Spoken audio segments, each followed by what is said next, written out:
Hey Eagle fans, I'm Thomas Mott. Welcome into Philadelphia Eagles Now. Today, it's kind of a fun video. So here's the whole premise of today's video.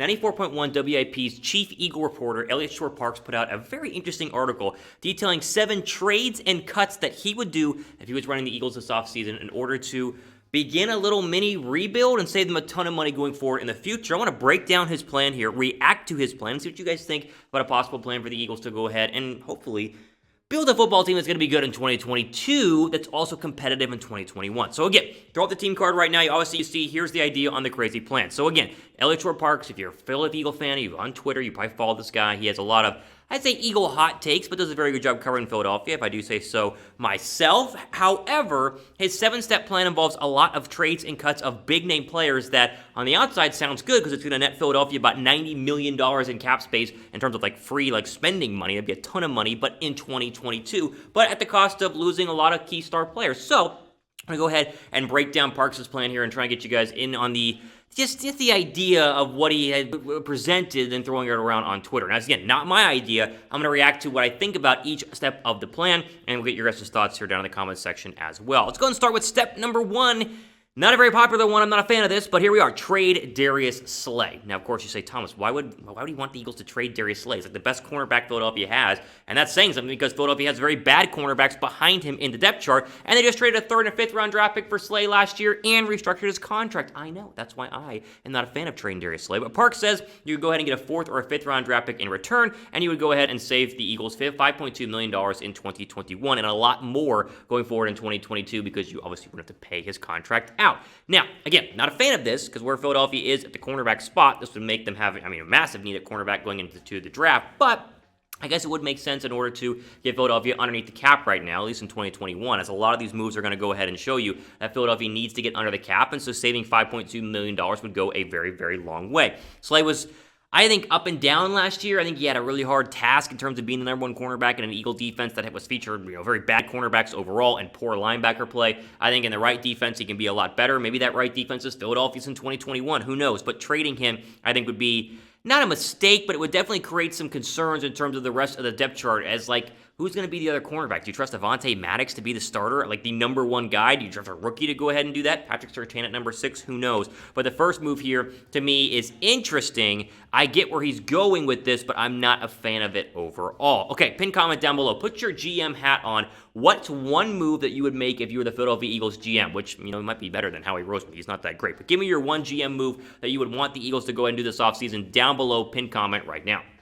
All right, step 2 in this crazy plan. It's not going to be a popular one, but it's one we are honestly probably the most likely one out of all, and that is trade or cut Zach Ertz. So as we know, the Eagles have been trying to shop Zach Ertz for really the better part of the past 3 or 4 months. The Eagles are not going to have Zach Ertz on the roster in 2021. I don't like this. I love Zach Ertz. I think he's still one of the best tight ends in the league. However, and probably one of the best tight ends in Eagle history. However, like we said, it has been very clear and very well reported by real people in terms of real reporters saying that they're going to try to trade him, and if they cannot trade him, they will cut him. Because if you trade or cut him, you save $4 million against the cap in 2021, and you save a lot more going forward in 2022. It doesn't sound like a lot, but $4 million here, $5 million there, it adds up to get you underneath the cap going into this year. Again, I like Ertz. I think from a career perspective, he's had one of the best, probably easily the best tight end career in Philadelphia Eagles history. He had a down year last year. You can attribute that to poor receivers and poor quarterback play. I think he'd be very, very helpful for a young quarterback like Jalen Hurts going into this year. However, I do understand the reality of having to trade or cut him just to save some money there in the future long-term prospects of Zach Ertz. That kind of leaves Dallas Goedert as the man in charge, who has been good when he plays, but he only played 11 games last year, and even though he did have 46 catches, he had a lot more targets than that, and they couldn't get him the football. I expect him to take a bigger role going forward in 2021, as the reins would 100% be handed off to him if they were to go ahead and trade Zach Ertz or cut Zach Ertz. But that is step number 2 in this 7-step process, and so far, it's not super crazy. I think Slay's a little bit crazier than, of course, trading a guy like Zach Ertz, just because we've reported and talked about how Zach Ertz is probably going to be traded at some point this offseason. Now, who would you rather trade? Would you rather trade the Ertz, or would you rather trade Darius Slay? If you had to pick one, right? Type E down below for Ertz, type S down below for Darius Slay, as I think one of those two is a very real possibility, and that's why we're still on board so far with everything Elliot Shore-Parks had written about in his 7-step plan to fix the Philadelphia Eagles. Okay, quickly. make sure you guys are subscribed, because if any of these trades or cuts or anything we talk about today were to actually happen, we would cover it here on the channel. So make sure you guys go ahead and hit the big red subscribe button down below. We're your one-stop shop, right? Essentially, we give you free wall-to-wall, day after day coverage of the Eagles here. Instead of going to ESPN and getting like 30 seconds every couple of days, we give you non-stop coverage here. We only cover the Eagles on Philadelphia Eagles Now. So if you're a fan, which I know you are, go ahead and subscribe down below. All right, step 3. This one, another no-brainer. Honestly, like so far, it's not crazy. It'll get crazier, trust me. But step 3 is cut Marquise Goodwin. The wide receiver, of course, opted out in 2020 due to COVID-19 concerns. He had a brand new baby going forward. Can't really, knock him for that, but he did not play in Philadelphia. Technically signed for another year, and the Eagles could really, Elliott Short Parks talked about in his article, you could totally cut him, or you could just restructure the deal and bring him back and let him compete in training camp, which I would honestly be fine with if you gave him like a veteran minimum deal and let him earn his stripes in terms of coming back to training camp and showing us he's still a competent, legit wide receiver in the NFL. However, if you were to just straight up cut him, you save another $3.5 million in 2021. You see what's going on here, right? They save 5 by getting rid of Darius. They save almost 5 by getting rid of Zach Ertz, and now almost 4 by getting rid of Marquise Goodwin. This one's easy to me. I'm fine with cutting him. No real drama there, but again, it shows that Philadelphia is in desperate need of another wide receiver, and that's why I continue to say number 6 overall is the place to get one. Okay, next one. A little bit interesting thing here in terms of the next idea, and that is cutting Derek Barnett, the pass rusher who recovered the fumble of Tom Brady in Super Bowl 52 after, of course, Brandon Graham stripped it out, and then Derek Barnett fell on it, and the rest is history. Barnett did share snaps with Josh Sweat last year. He was up and down on the injury chart in terms of being available, and right now he's scheduled to make about $10 million in 2021, but cutting him would save $9.27 million going into next year, which means you just let him go. Josh Sweat's still on a rookie deal, and your starting defensive end now costs millions of dollars less, and you save a ton of money going forward. Now, they could try to re-sign him. They could restructure a deal here for re-signing him to go forward, meaning the money is less. I would be interested in that, but I don't think Derek Barnett has lived up to the hype that he had when he was drafted in the top, 15, 12, whenever he was picked a couple of years ago. He was the leading sack man since at Tennessee.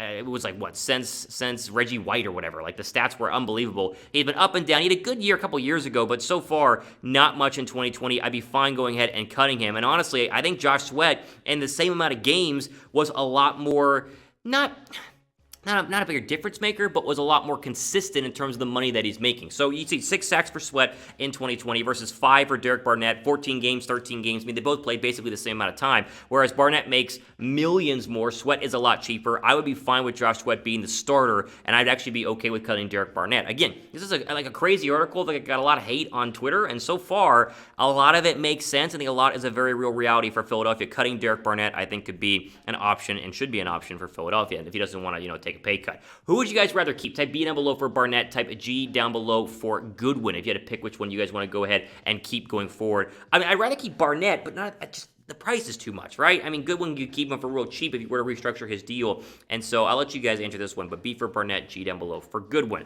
Okay, I combined step 5, 6, and 7 into one step because it's just restructuring deals. Most teams restructure contracts. They move money around in terms of bonus money, in terms of guaranteed money to save money against the cap. And I think he has a great Elliott Short Parks did a great job restructuring these deals. He said restructured Javon Hargrave, who was really good the final quarter of the season for Philadelphia. Restructure, you save $7.5 million in 2021. You restructure Lane Johnson, $6.4 million in 2021. You restructure Brandon Brooks, and you save $6 million in 2021 as well. Those are non-controversial. That's as simple as it gets. I think Philadelphia has to do these 3.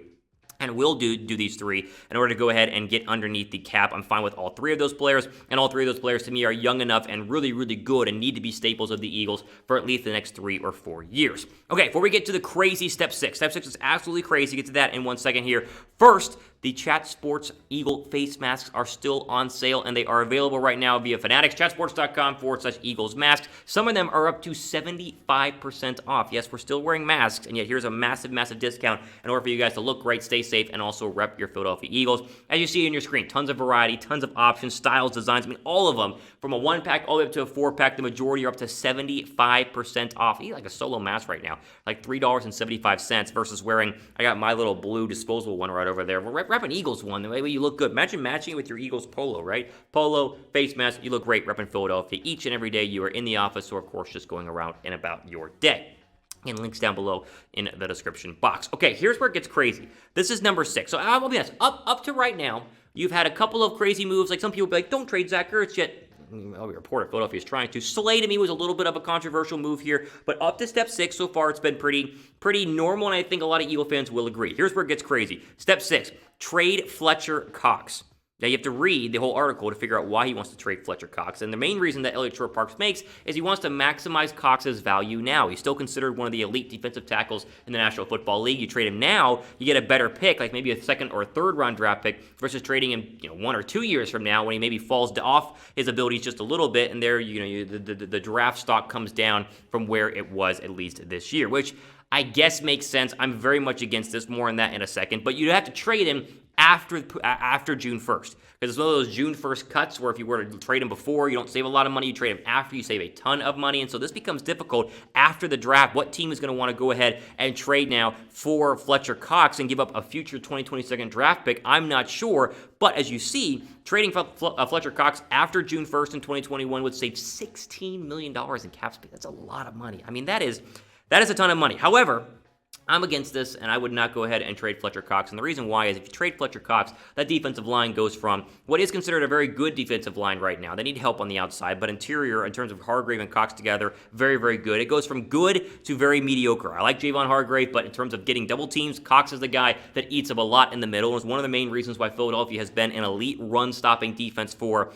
what's basically been the past 5 years. It's not longer since he's been there. Trading him, again, I understand making sense in terms of freeing up money in terms of 2022 cap space, but is there another young D tackle you want to throw a bunch of money at that's as dominant as Fletcher Cox? I'm out on this. It's one of the controversial moves on here that I would be very much against. I get saving money, but that defensive line depth chart takes a massive hit in overall playing ability if Fletcher Cox is not there.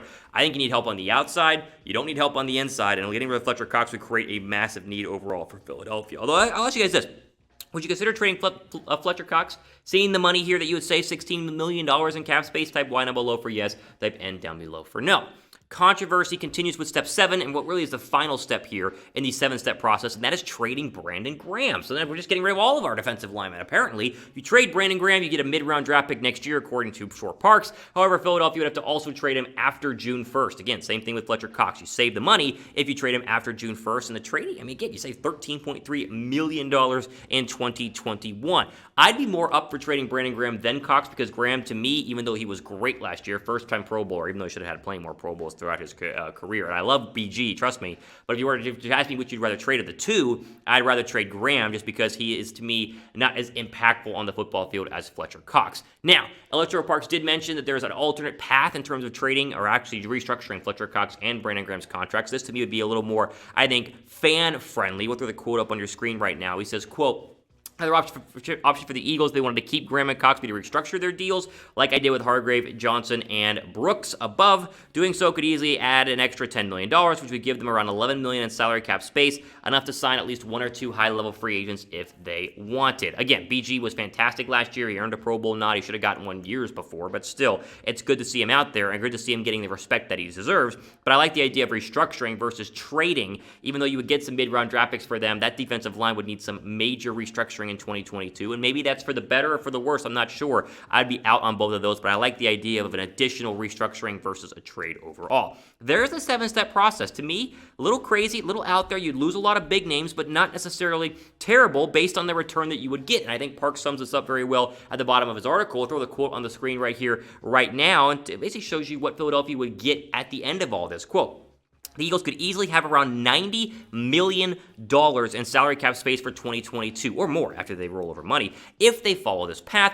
Plus, likely have 2 first-round picks in 2022 and some extra picks in the later rounds as well to rebuild with. By following the path, the Eagles should be able to build a young roster in 2022 that not only can compete in a weak NFC East this season, but for years to come as well. There you go. It's interesting, right? So there is a path for Philadelphia to do a complete rebuild in just a matter of a year. Parks went on to say that this is kind of 2021 is like 2016, where they have a brand new head coach, a rookie quarterback. They're competitive. They won 7 games in 2021, but they gear up for a playoff push in 2022, much like Philadelphia did from 2016 to 2017. So it's interesting. I wanted to break this down and share this with you in case you hadn't seen it on Twitter yet. It's being circulated widely right now, and a lot of people find this very controversial. It has some controversial parts to it, but to me, a lot of it makes sense, and I think would make Philadelphia, at least in the future, a lot better repped in terms of the offseason and capitalizing on draft picks and hopefully hitting on some free agents versus what they're going to do this offseason, which is hopefully have good draft picks, but have very little money in order to work in free agency. Okay. We'll end on this. How much do you guys like this plan? Like, scale of 1 to 10. Would you be all on board? Was it a 10? Is it like, man, Parks nailed it. This is great. Or is it a 1? You're like, this is trash. I hate it. If that's the case, let me know why. But I want to know what you guys think. Scale of 1 to 10 down below. How much do you guys like this plan? There you go. Ultimately, for today here on Philadelphia Eagles Now. I'm going to do a mailbag video and another news and rumor video coming up later on this week, so stay tuned for that. But ultimately, for today, I'm Thomas Mott, signing off for the rest of your day.